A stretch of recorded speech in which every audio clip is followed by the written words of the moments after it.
여러분 안녕하세요. 오늘은 나갈 준비를 하면서 제가 최근에 겪었던 사기에 대해서 얘기를 해보려고 합니다. 정말 스트레스를 많이 받았어요. 어쨌든 지금 제가 이 립을 바르고 있었는데 이게 코스놀이에서 나온 립 플럼퍼거든요. 엄청 매운데 이게 립이 엄청 플럼핑이 잘 되더라고요. 그래서 어쨌든 화장을 하면서 이야기를 해볼게요. 우선 사건의 발단은 제가 차를 렌트하면서부터 시작이 됐어요. 제가 튜로라는 렌트 어플을 되게 좋아하는데 그게 뭐냐면 에어비앤비 같이 그 차량을 회사에서 렌트하는 게 아니라 개인한테 렌트하는 시스템이거든요. 근데 이제 당연히 거기에 뭐 차량 보험 뭐 이런 것도 다 되어 있고 뭐 어쨌든 그 전후 사진 뭐 찍는 거 이런저런 것들도 다 되어 있는 건데 이게 문제의 시초였습니다.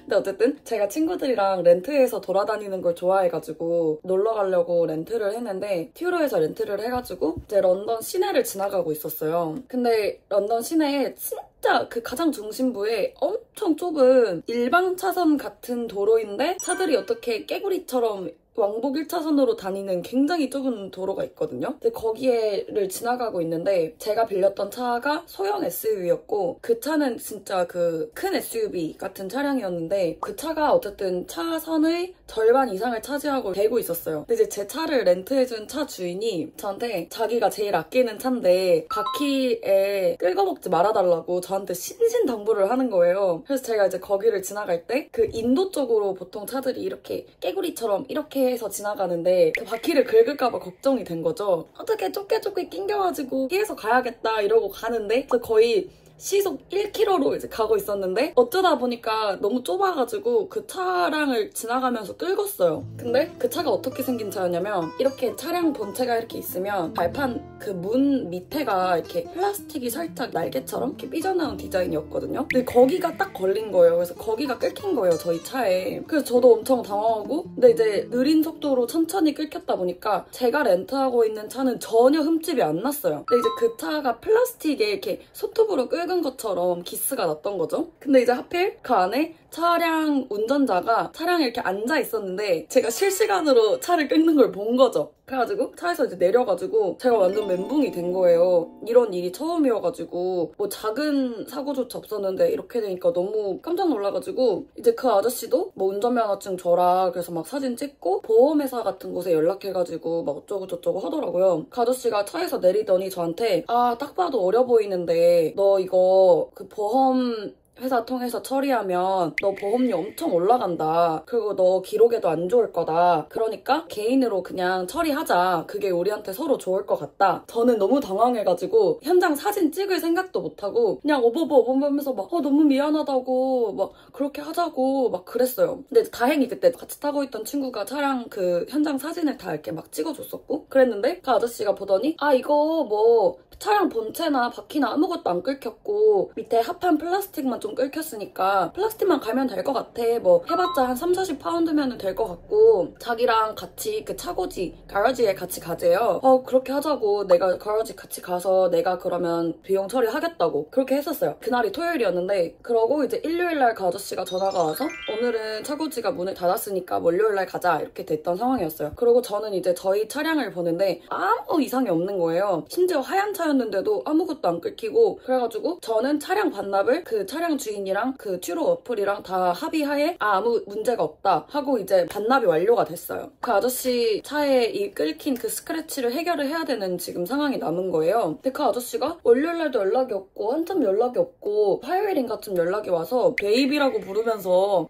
베이비 그렇게 너무 걱정할 필요 없어 막 자꾸 이래요. 그래서 막 그래도 좋으신 분들을 만났네 이러고 그러고 안심을 좀 하고 있었는데 한 2주 있다가 뜬금없이 그 아저씨가 전화가 왔는데 갑자기 저한테 자기가 그 혼자서 그냥 처리를 했는데 600파운드가 나왔대요. 그래서 제가 뭘 어떻게 하면 600파운드가 나오냐. 우리 플라스틱 합판만 갈기로 한 거 아니냐. 그리고 내가 같이 동행하기로 하지 않았냐. 그랬더니 그 아저씨가 뭐 일이 바빠가지고 그렇게 됐고 자기가 메케닉한테 가니까 그 메케닉이 바퀴도 갈자 그러고 문도 갈자 그래가지고 뭐 이것저것 갈고 나니까 600파운드가 나왔대요. 그래서 저는 나 그럼 600파운드 못 낸다. 그럴 거면 그냥 보험회사끼리 처리를 하자. 그래서 제가 튜로 그 렌트 회사에 전화를 전화를 했어요. 전화를 해서 이 자초지종 설명을 했어요. 그 내가 렌트한 차량은 이슈가 없었지만 지금 이런 상황이다. 그래서 보험회사 연결을 좀 해줬으면 좋겠다. 제가 그 심지어 렌트할 때 뭐 스탠다드 보호, 그다음에 뭐 맥시멈 보호, 뭐 어쩌고 저쩌고 이런 플랜들이 있잖아요. 근데 그걸 추가 비용을 내고 결제를 했었단 말이에요, 제가. 그러니까 제가 뭐 더 이상 보호를 받을 수 있는 옵션이 없었어요. 그러니까 저는 할 수 있는 최고의 보장 조건으로 선택을 해서 렌트를 했거든요. 근데 저한테 우리는 사실 그런 거 처리 안 해주고 선택한 그 보험 옵션은 너가 렌트한 튜로 차량에 대한 옵션이래요. 다른 차에 대해서 일어난 사고는 너가 알아서 처리를 해야 된다는 거예요. 그래서 제가 거기까지 듣고 이러고 주변에 막 물어보니까 한국에는 약간 그런 경우가 있나 봐요. 차량에 대한 보험이랑 운전자 보험이랑 따로 있는 경우가 있나 봐요. 그래서 저도 그런 경우가 된 줄 알고 헐 그러면 내가 운전자 보험이 없었나 보다 그 생각이 들어서 엄청 겁을 먹기 시작했어요. 찾아보니까 영국에서는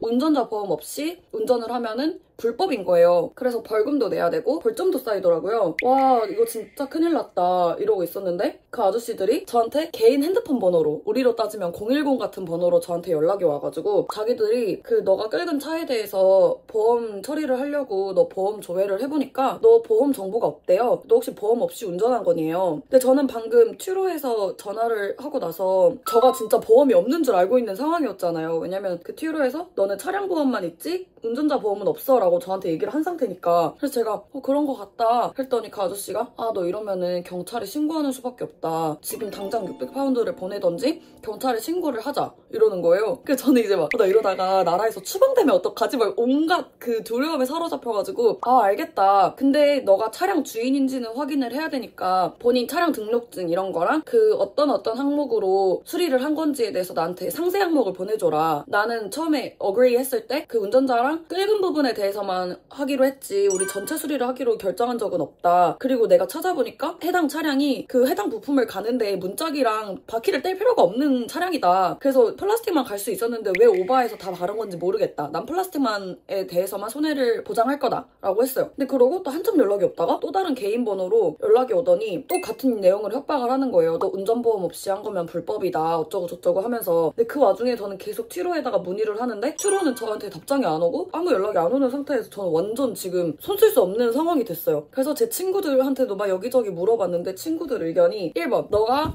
진짜 운전보험이 있는지 없는지 모르는 상황이니까 일단 더 큰일 만드는 것보다 저 사람들이 요구하는 돈을 줘라 하는 굉장히 소수의 친구들이 있었고, 그다음에 다른 친구들은 말도 안 된다. 너가 잘못한 게 하나도 없는데 이거 하다못해 법정 가도 넌 어쨌든 갚으려는 의사를 계속 보여줬는데 저 사람들이 계속 너를 반협박적으로 한 거기 때문에 이건 법정 가도 너한테 손해 끼칠 그런 게 아니다. 그래가지고 저는 계속 이제 기다리고 있었어요. 근데 그러다가 한 4개의 개인 번호로 저한테 연락이 막 오면서 협박이 오다가 이제 제가 그래서 메일로 그거를 보내달라 했어요. 근데 갑자기 또 어떤 회사가 그 차량이 사실 그 운전자 차량이 아니고 렌트해준 차량이래요. 본인들이 렌트회사래요. 그러면서 자기들 막 개인 번호로 개인 이메일로 저한테 그런 그 영수증을 날려줬어요. 근데 원래 600파운드라고 했던 그 영수증이 1200파운드가 된 거예요, 갑자기. 근데 제가 이거 띄워드릴게요. 진짜 웃겨요. 거기 무슨 발렛 주차비, 오프로드 주차비, 나랑 상관이 없는 내용인데 막 그런 게 막 들어가 있고 막상 제가 끌은 플라스틱에 대한 내용은 없고 말도 안 되는 이상한 내용들이 많은 거예요. 그래서 제 친구들한테 보내주니까 제 친구들 중에 그 은행 금융사기 팀에 있는 친구들이 있어요. 그래서 걔네들이 그걸 보더니 야 이거 일단 사업자상 주소랑 그 너의 영수증에 있는 주소랑 일치하지 않는다. 근데 하여튼 그 전체 과정에서 너무 이상했던 게 처음에는 그 운전자 본인이 본인 차량이라고 했다가 갑자기 어떤 또 개인 번호로 연락 오더니 Easy Self Drive인가? 드라이브 렌털인가? 거기서 저한테 또 연락이 와가지고 이게 사실은 자기 차량이래요. 그러고 한 일주일 있다가 또 다른 데서 연락이 오더니 자기들은 플래티넘 셀프 드라이브인데 그게 사실 자기들 차래요. 하여튼 온갖 사람들이 자기 차라고 주장을 하면서 뭐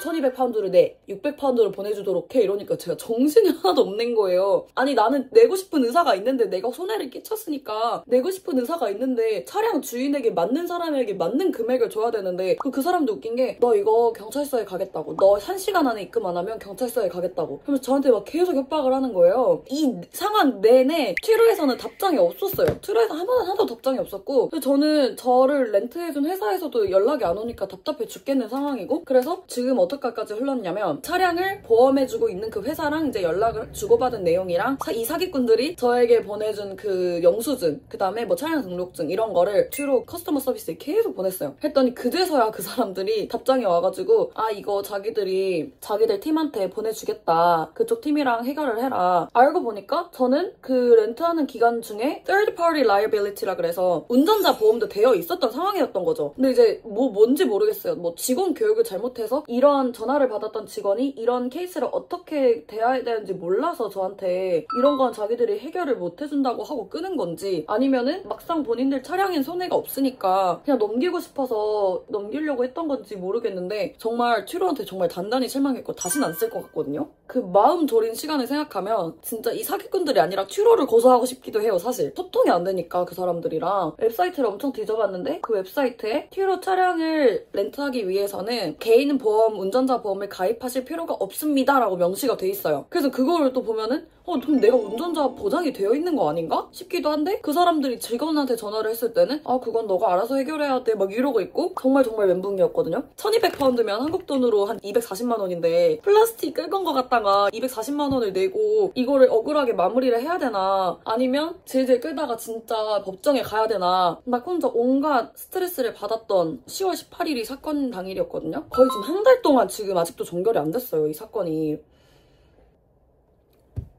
준비 완료. 아니 어쨌든 그래가지고 여러분, 저의 오늘의 이 사건으로 인해서 차량은 소통이 잘 되는 큰 회사에서 렌트를 하자, 그런 결론을 일단 얻었고요. 그리고 누가 봐도 그 사람들 사기꾼이긴 했어요. 그런 협박하는 사람들 자료는 잘 모아두고 있어야 될 것 같아요. 어쩐지 저한테 자꾸 채팅을 안 하고 전화를 거는 거예요. 자꾸 내가 너한테 자꾸 연락하려고 했는데 너가 연락이 안 되는 관계로 하루 안에 입금하지 않으면 너를 경찰에 신고하겠어 이러는데 10분 전에 전화해놓고 10분 있다 그 메시지를 보낸 거예요. 그러니까 온갖 핑계로 저를 막 구워 삶기도 하고 막 달래기도 하고 이러면서 저한테 어떻게 뽕 뽑아 먹으려는 아주 그런 수법을 썼던 나쁜 사람들이었습니다, 진짜. 근데 여기서 제가 정신을 여전히 못 차린 점은 그 사건이 있고 일주일 뒤에 다른 회사에서 차량을 또 렌트해서 놀러 갔다 왔다는 사실이에요. 그래서 어쨌든 제가 너무 속상했어요. 막 외국인이라서 이런 돌아가는 상황을 잘 모르기도 하지, 한국처럼 전화해가지고 딱딱딱 이렇게 전화가 되는 것도 아니고, 그 서비스 센터 직원들은 각자 막 다른 얘기하지. 이거 말고도 많았던 게 저한테 막 난 널 도와줄 수 없어 여기서 끝이지 않고 여기에다가 이메일을 해봐 이러는데 그 이메일 주소가 없는 주소인 거예요. 다시 전화했어요. 그 주소도 없는 주소고, 막 서로 막 가지고 있는 정보도 너무 다르고 직원 교육이 제대로 안 돼 있는 것 같더라고요. 아니 직원들이 자기 멋대로 일을 하고 있는 거거나. 그래서 대단히 실망했고 다시는 이용하지 않을 계획이고요. 하여튼 정말 고생했다 이런 말씀을 드리고 싶었어요. 하여튼 그래서 여러분 모두 사기 조심합시다. 사기 조심하고 믿을만한 곳에서 렌트를 합시다. 그것이 오늘 저의 결론입니다. 여러분 이거 플럼퍼 엄청 효과 좋지 않아요? 근데 이게 얼마 안 가긴 해요. 한 1시간 정도 가는 것 같아요. 그래서 계속 이렇게 막 덧발라요. 이렇게 땡글땡글해져가지고. 지금 현재까지 상황은 뭐냐면, 그래서 튜르에서 저한테 그 third party liability에서 연락이 와가지고 이제 여기서부터 우리가 처리할게 라고 한 상황이거든요. 근데 이제 제가 모르긴 몰라도 실제로 손해를 끼친 부분에 대해서 합리적인 금액을 조정을 해주면 이제 그때 제가 그 페이먼트를 보내고 이런 그런 과정이 남았겠죠? 한번 지켜보겠습니다. 제가 업데이트 남겨드리도록 할게요, 여러분. 안녕!